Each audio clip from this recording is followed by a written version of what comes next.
নাহমাদুহু নুসাল্লি আলা ৰাসূলিহিল কাৰীম আম্মা বাদ। আল্লাহ ৰাসূল সাল্লাল্লাহু আলাইহি ইছলামে তেওঁৰ পত্নীসকলৰ প্ৰতি ইমান দয়ালু আৰু সহনশীলতা দেখুৱাইছিল, যাৰ বাবে তেওঁৰ অবিহনে তেওঁলোকে জীৱনৰ অন্য দিশৰ কথা ভাবিব নোৱাৰিছিল বা তেওঁলোকে তেওঁৰ অবিহনে জীয়াই থকাৰ কথাও ভাবিব পৰা নাছিল। এবাৰ তেওঁ লক্ষ্য কৰিলে যে তেওঁৰ পত্নী হাফছা তেওঁলোকৰ আৰ্থিক দুৰৱস্থাৰ বাবে সমস্যাত পৰিছে। আল্লাহ ৰাসূল সাল্লাল্লাহু আলাইহি ইছলামে ক'লে, যদি তেওঁ ইচ্ছা কৰে মই তেওঁক মুক্ত জীৱন যাপন দান কৰিব পাৰোঁ। তেতিয়া তেওঁ মধ্যস্থকাৰীৰ যোগেদি এনে নকৰিবলৈ অনুৰোধ কৰিলে। তেওঁ বিশ্বাসী বন্ধুৰ জীয়েকক বিশ্বাসযোগ্য পত্নী হিচাপে ৰাখিলে। ৰাসূল সাল্লাল্লাহু আলাইহি ওয়াসাল্লামৰ মৃত্যুৰ পিছত তেওঁলোকৰ জীৱন নিৰ্বাহ কষ্টদায়ক হৈছিল। আবু বক্কৰ আৰু উমৰ ৰাদিয়াল্লাহু আনহুমা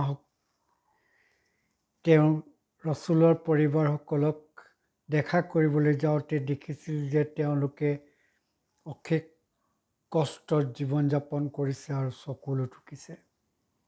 জীৱনৰ অন্তিম সময়লৈকে তেওঁলোকে চকুলো টুকিছিল।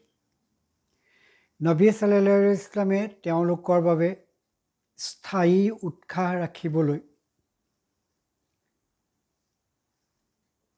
ৰাখি থৈ গৈছিল।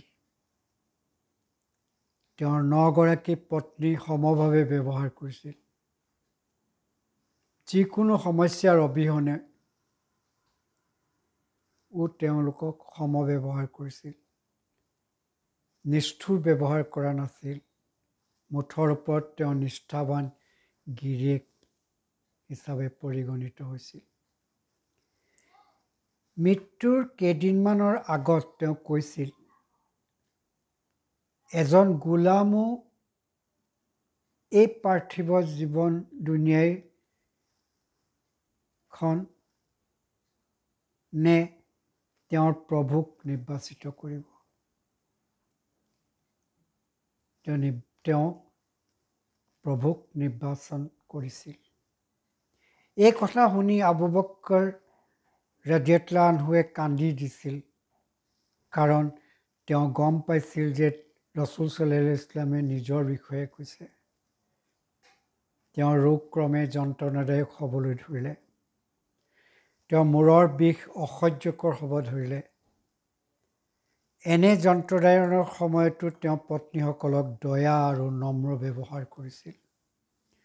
তেওঁ তেওঁলোকক কৈছিল, এনে অৱস্থাত মই প্ৰতিগৰাকীৰ কোঠাত যাব নোৱাৰিম। সেয়েহে তোমালোকে একেটা কোঠাতে থাকা। আৰু সেই সময়ত আল্লাহ ৰাসূল সাল্লাল্লাহু আলাইহি ইছলামে আয়েশা ৰাদিয়াল্লাহু আনহাৰ হুজুৰাত দিন কটাইছিল। যিকোনো মানুহৰ ধাৰণা হ'ব পাৰে যে সম্পূৰ্ণভাৱে সমতা আৰু সদাচৰণ 9গৰাকী তিৰোতাৰ প্ৰতি দেখুওৱা সম্ভৱনে? সেয়েহে আল্লাহ ৰাসূল সাল্লাল্লাহু আলাইহি ইছলামে অনিশ্চয়তাৰ ব্যৱহাৰৰ বাবে আল্লাহৰ পৰা ক্ষমা বিচাৰিছিল। মই হয়তো অনিচ্ছাকৃতভাৱে কাৰোবাক বেছি ভাল পাইছিলোঁ। মই অন্যায় কৰিছোঁ। মই ক্ষমতাৰ অত্যাধিকৰ বাবে তোমাৰ পৰা আশ্ৰয় বিচাৰিছোঁ। মোক মাফ কৰি দিবা। What gentleness and চেনচিটিভিটি।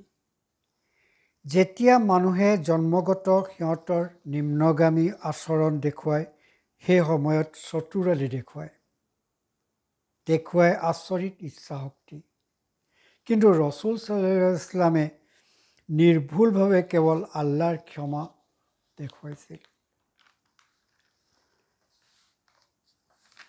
তেওঁ আল্লাহৰ ওচৰত ক্ষমা বিচাৰিছিল আৰু ক্ষমা ঠিক সেইধৰণে তেওঁলোককো কৰিছিল। ছাদ ইবনে আবি ৱাক্কাছ ৰাদিয়াল্লাহু আনহুৱে ৰসুল সাল্লাল্লাহু আলাইহি ইছলামৰ দয়া এনেদৰে বৰ্ণনা কৰিছে।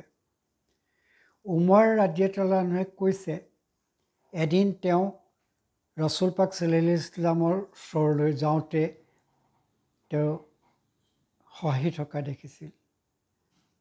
আল্লাহে আপোনাক এনেদৰে হাঁহি থকাৰ তৌফিক দিয়ক। উমৰে ৰাদিয়াল্লাহু আনহুৱে হাঁহি থকাৰ কাৰণ সুধিলে। মই সেই মোৰ তিৰোতাসকলৰ বাবে হাঁহিছোঁ। তুমি অহাৰ আগতে সিহঁতে মোৰ সৈতে বাদ বিতণ্ডা কৰিছিল, চেটাৰিং কৰিছিল। যেতিয়াই সিহঁতে তোমাৰ মাত শুনিলে, সিহঁতে ফৰিং ফুটা দিলে। হাঁহি হাঁহি তেওঁ উত্তৰ দিলে। এনে উত্তৰ শুনাৰ পিছত ডাঙৰ মাতেৰে উমৰ ৰাদিয়াল্লাহু আনহুৱে তেওঁৰ পত্নীসকলক ক'লে, সেই নিজেই নিজৰ ওপৰত কৰা শত্ৰুতা কৰা তিৰোতাসকল, তোমালোকে মোক ভয় কৰিছা আৰু তোমালোকৰ অন্তৰত ৰসুল সাল্লাল্লাহু আলাইহি ইছলামৰ প্ৰতি ভয়ভীত নাই। তোমালোকে তেওঁক শ্ৰদ্ধা দেখুওৱা নাই। সিহঁতে ক'লে, পত্নীসকলে ক'লে, তুমি কঠোৰ অন্তৰৰ আৰু অনুশাসনশীল। উমৰ ৰাদিয়াল্লাহু নাৰীৰ প্ৰতি নম্ৰ আছিল। বহুত মানুহে জোচেফ আলাইহিছ সালামৰ সৌন্দৰ্যৰ কথা ভাবি নিজক কুৎসিত জ্ঞান কৰে। ঠিক তেনেকৈ নবীৰ তুলনাত উমৰ ৰাদিয়াল্লাহু আনহুক বহুতে কঠোৰ কৰ্কশ বুলি ভাবে। তেওঁ নম্ৰতা থকাৰ স্বত্বেও নবীজীৰ পত্নীসকলে নবীজীৰ পৰা পাই অহা নম্ৰতা, মৰম, দয়া বাবে উমৰ ৰাদিয়াল্লাহুৰ ব্যৱহাৰক তুলনামূলকভাৱে অনুশাসনপ্ৰিয় আৰু কঠোৰ মনৰ বুলি ভাবিছিল। উমৰ ৰাদিয়াল্লাহুৰ কান্ধত খিলাফতৰ দায়িত্ব আছিল। তেওঁ ভিতৰৰ গুণবোৰেৰে তেওঁক গভীৰ দায়িত্ব বহন কৰিছিল, খিলাফতৰ দায়িত্ব বহন কৰিছিল। ডিমাণ্ডিং ৰেছপনচিবিলিটি তেওঁৰ ওপৰত আছিল। He was a just ruler. অৰ্থাৎ উমৰ ৰাদিয়াল্লাহু আনহুৱেও নাৰীৰ প্ৰতি নম্ৰ ব্যৱহাৰ কৰিছিল। ভিডিঅ'টো যদি ভাল লাগে তেতিয়াহ'লে নিশ্চয় লাইক, শ্বেয়াৰ আৰু ছাবস্ক্ৰাইব কৰিব নাপাহৰিব।